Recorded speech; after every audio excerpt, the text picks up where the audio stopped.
Assalamualaikum warahmatullahi wabarakatuh. Kami dari kelompok 5 akan mempresentasikan makalah dari kami. Makalah dari kami yang berjudul Perkembangan Peserta Didik.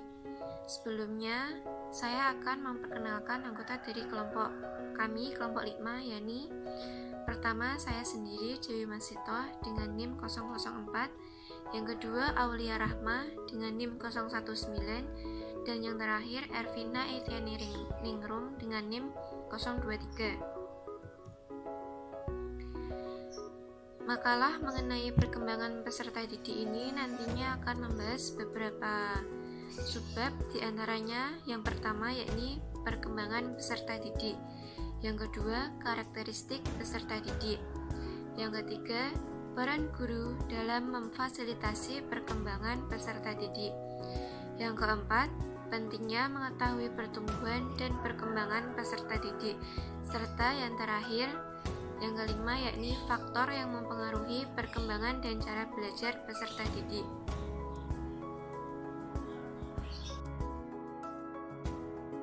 Untuk selanjutnya yakni akan membahas mengenai prinsip-prinsip perkembangan. Sebelum membahas tentang prinsip-prinsip perkembangan lebih jauh, apa sih perkembangan itu? Perkembangan merupakan proses menuju kedewasaan. Bedanya dengan pertumbuhan, jika pertumbuhan ditandai dengan bertambahnya ukuran, volume atau massa yang tidak dapat berubah, perkembangan merupakan proses kedewasaan yang ditandai dengan perubahan psikis seseorang seperti emosinya, cara berpikirnya. Perkembangan ini terjadi secara alamiah pada setiap manusia. Nah, seperti yang terlihat pada PPT, prinsip-prinsip perkembangan ada beberapa. Di antaranya yang pertama yakni dasar-dasar permulaan adalah sikap kritis. Prinsip pertama dalam perkembangan adalah sikap kritis. Banyak ahli psikologi menyatakan bahwa tahun-tahun prasekolah merupakan tahapan yang penting. Pada usia ini, diletakkan struktur perilaku yang kompleks yang berpengaruh bagi perkembangan sikap anak pada masa selanjutnya.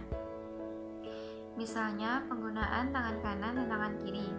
Dengan latihan diberikan oleh orang tua maupun guru, anak dapat menggunakan tangan kanan lebih baik daripada tangan kirinya, seperti tangan kanan digunakan untuk makan, digunakan untuk minum, digunakan untuk meminta sesuatu atau memberikan sesuatu.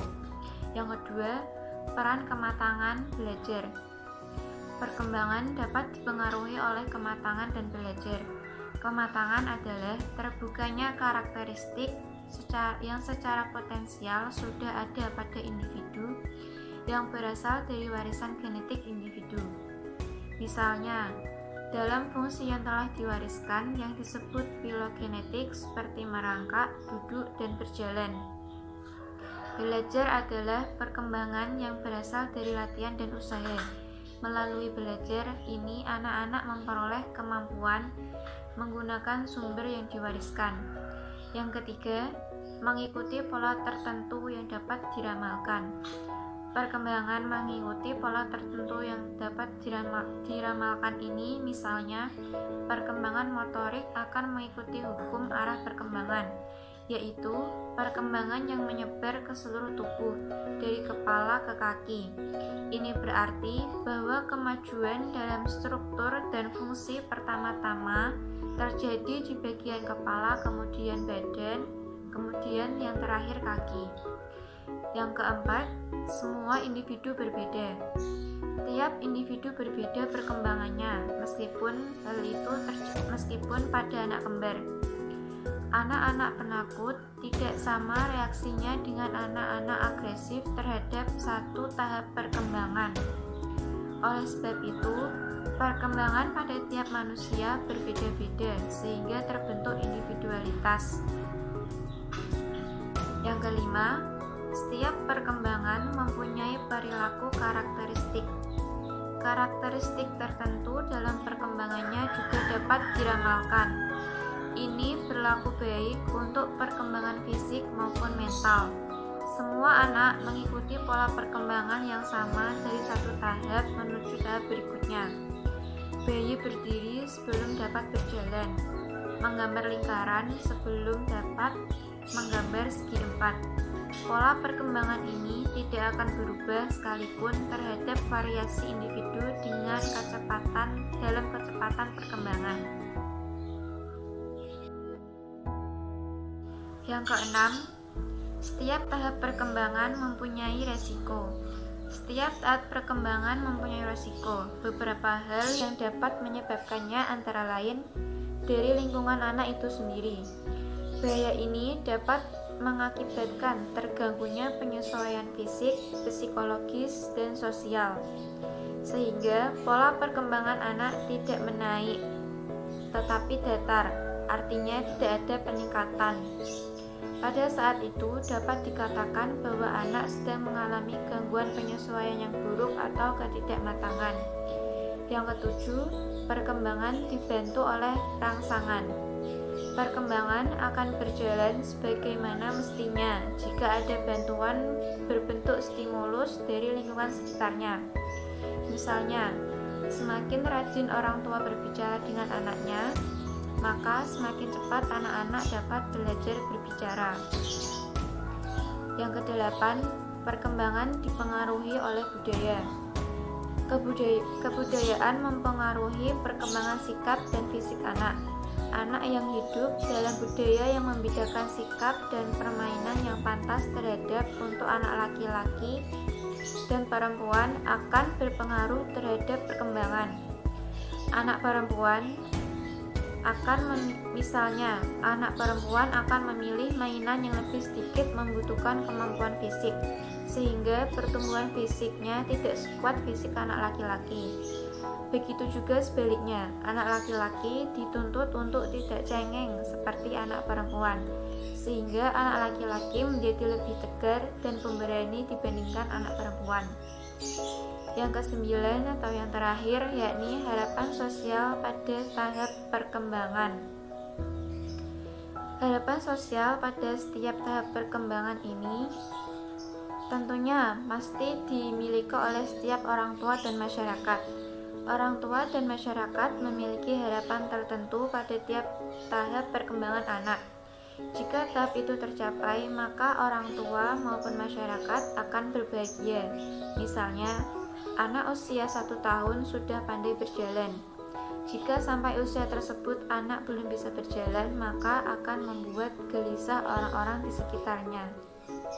Untuk selanjutnya akan disampaikan oleh rekan saya.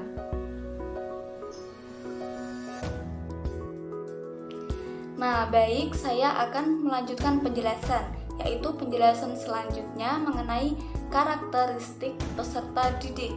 Nah, sebelum itu saya akan menjelaskan pengertian mengenai karakteristik terlebih dahulu.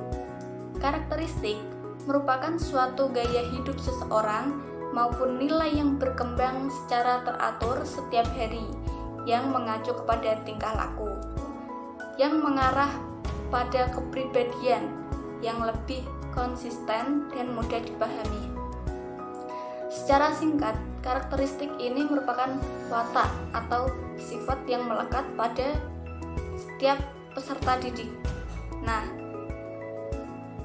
karakter ini bisa mempengaruhi segenap pikiran, perilaku, dan juga budi pekerti pada setiap peserta didik. Nah, dengan demikian, penentuan tujuan belajar itu sebenarnya harus dikaitkan dan harus sesuai dengan keadaan atau karakteristik setiap peserta didik. Nah, ada 3 kelompok karakteristik peserta didik yang perlu diperhatikan, yaitu yang pertama, karakteristik yang berkaitan dengan fisiologis. Nah, fisiologis ini artinya sama dengan fisik. Nah, karakteristik ini meliputi jenis kelamin, kondisi fisik, usia kronologis, panca indera, tingkat kematangan, dan lain sebagainya yang berkaitan dengan fisiologis. Nah, seperti gambar di bawah ini yaitu karakteristik yang berkaitan dengan fisiologis, yaitu tentang usia kronologis atau bisa juga masuk ke dalam kondisi fisik. Nah, bisa dilihat dari gambar dari kiri ke kanan itu secara fisik dia sudah berubah atau semakin besar dan semakin dewasa. Nah, kemudian yang kedua, karakteristik yang berkaitan dengan psikologis atau juga yang berkaitan dengan mental dari peserta didik. Nah, karakteristik ini meliputi yang pertama ada minat, kemudian ada bakat, ada motivasi, intelijensi, gaya belajar, emosi, dan sebagainya. Nah, bisa dilihat gambar di bawah itu merupakan salah satu contoh karakteristik yang berkaitan dengan psikologis, yaitu mengenai bakat dan minat. Nah, bisa dilihat setiap anak pada gambar tersebut memiliki minat dan bakat yang berbeda-beda. Nah, kemudian yang ketiga, ada karakteristik yang berkaitan dengan lingkungan. Nah, karakteristik ini meliputi etnis, kondisi sosial ekonomi, kebudayaan, dan sebagainya. Nah, bisa dilihat gambar di atas yang kanan itu merupakan contoh karakteristik yang berkaitan dengan lingkungan, yaitu yang ada hubungannya dengan etnis atau kebudayaan.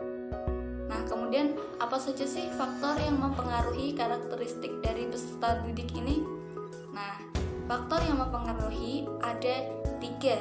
Yang pertama yaitu dalam diri individu sendiri, dan yang kedua dari luar individu, dan yang ketiga yaitu umum. Nah, sekarang yang pertama yaitu dari dalam individu sendiri. Nah, dari dalam individu sendiri ini terdapat berbagai faktor yang mempengaruhi, yaitu ada 3. Yang pertama, bakat. Nah, setiap bakat yang dimiliki oleh peserta didik dapat tumbuh dengan sendirinya dan tergantung pada peserta didik itu sendiri, mau atau tidak dalam mengembangkan potensi bakat yang dimiliki. Nah, setiap peserta didik itu sudah pasti memiliki bakat dan minat sendiri-sendiri, dan yang pastinya tidak sama dengan peserta didik yang lain. Nah, kemudian tinggal peserta didik itu sendiri, apakah ingin mengembangkan bakatnya atau ingin mengembangkan minatnya atau tidak. Nah, yang kedua ada sifat keturunan. Berdasarkan fakta yang dimiliki oleh manusia, maka besar kemungkinan bagi peserta didik untuk memiliki sifat yang berdasarkan garis keturunan yang dimiliki oleh orang tua mereka. Nah, seperti pada kata pepatah, yaitu buah jatuh tidak jauh dari pohonnya. Nah, baik, selanjutnya yaitu ada dorongan dan insting. Nah, insting di sini bisa diartikan sebagai perilaku. Nah, jadi dorongan dan insting yang dimiliki oleh peserta didik berasal dari batin mereka sendiri. Sehingga dorongan di sini merupakan ambisi dari peserta didik untuk terus maju dalam meningkatkan proses pembelajaran. Nah, yang kedua ada dari luar individu. Dari luar individu ini dibagi lagi menjadi 3. Yang pertama ada makanan. Nah, makanan maupun minuman itu juga dapat mempengaruhi karakteristik dari peserta didik. Mengapa makanan dan minuman itu dapat mempengaruhi dan juga menghambat perkembangan karakteristik? Yaitu karena pada setiap makanan dan minuman yang dikonsumsi dapat menjadi gizi dan juga bisa menjadi racun bagi kesehatan tubuh manusia. Nah, sehingga itu dapat mempengaruhi perkembangan maupun karakteristik dari peserta didik. Nah, yang ketiga ada ekonomi. ekonomi yang dimiliki oleh peserta didik juga mampu menghambat atau mempengaruhi perkembangan karakteristik peserta didik. Nah, mengapa demikian? Karena semakin tinggi ataupun semakin rendah suatu ekonomi yang dimiliki, maka akan semakin besar pengaruhnya terhadap karakteristik peserta didik. Nah, kemudian yang ketiga yaitu umum. Nah, umum ini dibagi menjadi dua, yaitu yang pertama ada intelijensi dan yang kedua ada jenis kelamin. Nah, kemampuan intelijensi atau intelektual yang dimiliki oleh peserta didik dapat mempengaruhi ke dalam proses pembelajaran peserta didik. Nah, karena intelijensi ini merupakan kemampuan dalam menangkap pengetahuan. Nah, jika kurangnya kemampuan dalam menangkap pembelajaran ini juga dapat menghambat dalam proses pembelajaran peserta didik. Nah, kemudian yang kedua ada jenis kelamin. Jenis kelamin juga bisa disebut sebagai penghambat karakteristik peserta didik. Nah, mengapa demikian?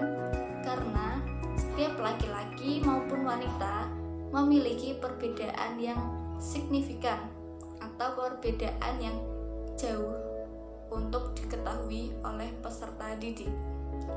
Nah, penjelasan selanjutnya akan dijelaskan oleh saudari Ervina Ikhtiari Ningrum. Nah, sekarang peran guru dalam memfasilitasi perkembangan peserta didik.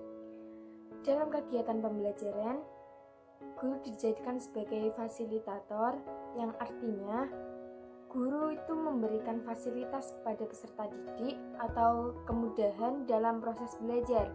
Misalnya, dengan menciptakan suasana kegiatan belajar yang sedemikian rupa, serasi dengan perkembangan siswa, sehingga interaksi belajar mengajar akan berlangsung secara efektif. Nah, selain guru berperan sebagai fasilitator, guru juga berperan sebagai sang motivator. Nah, sang motivator artinya guru itu juga bertugas untuk bisa menumbuhkan potensi, menumbuhkan semangat yang kemudian bisa mendorong peserta didik untuk menggapai cita-citanya. Nah, dari sini dapat diambil kesimpulan bahwa peran guru sebagai pengajar yaitu mentransformasikan ilmu kepada peserta didiknya. Nah, kemudian slide berikutnya yaitu pentingnya mengetahui pertumbuhan dan perkembangan peserta didik. Nah, berikut ini ada beberapa hal yang menjadi dasar untuk mengetahui pertumbuhan dan perkembangan dari peserta didik. Yang pertama, masa perkembangan yang cepat, yang artinya pada masa ini pertumbuhan terjadi secara cepat, bisa menyangkut pada interaksi sosial, penggunaan bahasa, kemampuan mengingat, dan lain-lain. Nah, kemudian yang kedua yaitu pengaruh yang lama, yang artinya peristiwa dan pengalaman pada tahun-tahun sebelumnya atau tahun lalu menunjukkan pengaruh yang lama dan kuat terhadap perkembangan berikutnya, terhadap dia akan berkembang. Nah, kemudian faktor yang ketiga yaitu proses yang kompleks. Artinya, setiap manusia dapat berkomunikasi secara sederhana hingga ke cara yang paling kompleks. Nah, kemudian proses yang keempat atau faktor yang keempat yaitu nilai yang diterapkan, yang artinya di sini peran orang tua dalam kehidupan sehari-hari berkaitan dengan percobaan dan pemecahan masalah akan memberikan informasi berharga mengenai metode mengajar yang baik. Nah, kemudian faktor faktor yang kelima yaitu masalah yang menarik. Banyak hal yang berkaitan dengan perkembangan anak yang merupakan suatu problem atau suatu masalah yang menarik.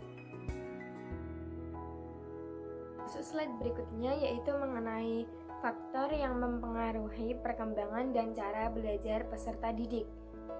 Adapun faktor-faktor yang mempengaruhi perkembangan siswa atau peserta didik, yaitu para ilmuwan berpendapat ada 3 aliran yang menjadi dasar, yaitu yang pertama aliran Navitisme.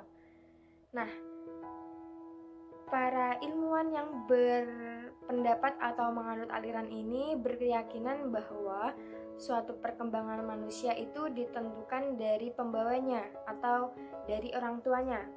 Beliau juga beranggapan bahwa pengalaman dan pendidikan itu tidak berpengaruh. Nah, dari sini dapat disimpulkan bahwa aliran ini menganut bahwa perkembangan anak itu turun-temurun dari orang tuanya atau faktor genetik dari orang tuanya. Nah, kemudian aliran yang kedua yaitu aliran empirisme.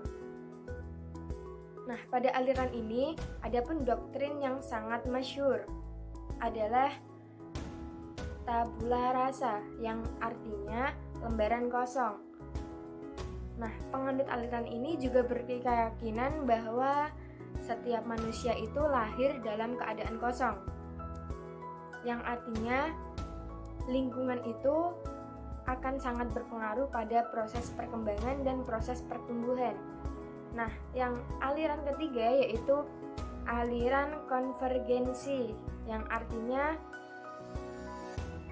gabungan antara aliran Navitisme dan juga aliran empirisme, yang artinya faktor genetik tidak akan berarti tanpa faktor lingkungan. Begitupun sebaliknya. Sekarang mengulas mengenai gaya belajar peserta didik. Nah, gaya belajar itu apa sih? Nah, gaya belajar adalah suatu metode atau suatu cara yang digunakan peserta didik dalam menerima atau memperoleh ilmu pengetahuan. Nah, dari gaya belajar peserta didik ini terdiri dari 3 macam, yaitu yang pertama, gaya belajar visual atau adalah suatu gaya belajar yang bersumber dari indera penglihatan atau mata. Nah, biasanya pengajar atau pendidik lebih menggunakan metode gambar, video, dan lain sebagainya. Nah, kemudian gaya belajar yang kedua yaitu gaya belajar auditory. Nah, gaya belajar seperti ini yaitu gaya belajar yang bersumber dari indera pendengaran. Nah, yang visual tadi indera penglihatan dan yang auditory ini bersumber dari pendengaran.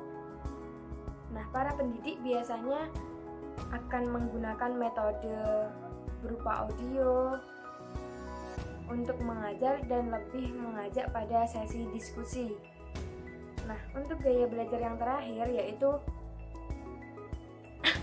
kinestetik, yaitu yang mengandalkan gerak anggota tubuh atau gerakan anggota tubuh. Biasanya para pengajar di sini menggunakan metode belajar sambil bermain. Nah, dari sini pendidik juga harus mampu menggunakan strategi atau mampu memposisikan dalam mengajar sesuai karakter siswa agar tujuan dari pembelajaran tercapai. Sekian dari kelompok kami, kurang lebihnya kami mohon maaf apabila ada tutur kata yang tidak berkenan di hati, apabila ada kesalahan dalam penyampaian presentasi, penyampaian pemakalah, kami mohon maaf yang sebesar-besarnya. Sekian dari kami, wallahul muwaffiq ila aqwamit thoriq. Wassalamualaikum warahmatullahi wabarakatuh.